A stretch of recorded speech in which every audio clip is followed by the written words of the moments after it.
On the night of November the 11th, 1979, a commercial flight over the Mediterranean became the centre of one of Europe's most credible UFO encounters, a chase so real, so documented, that it forced an airliner to divert and triggered Spain's first official military investigation into a UFO event.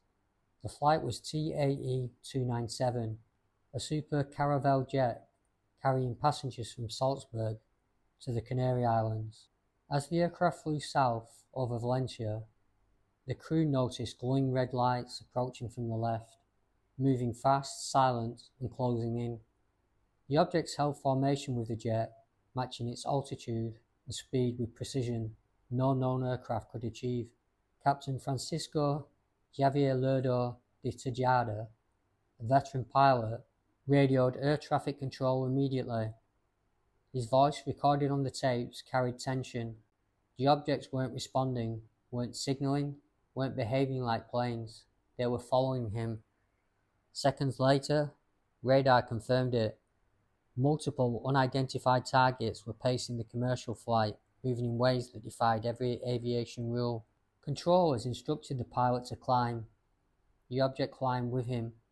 They told him to turn. The objects turned too. With passengers on board and lights drawing closer, the captain made the only safe choice. He declared an emergency and diverted to Manises Airport near Valencia, the first time in Spanish history that a commercial flight landed due to a UFO.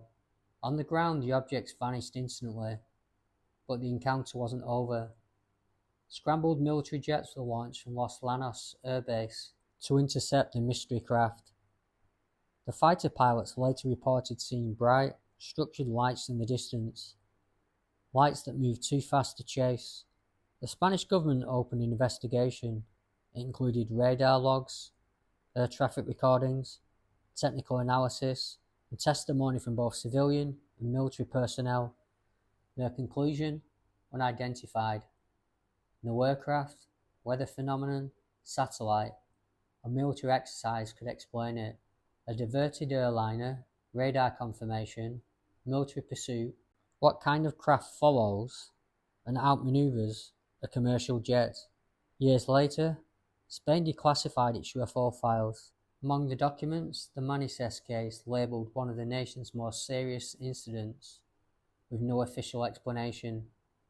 Even today, the air traffic tapes remain chilling.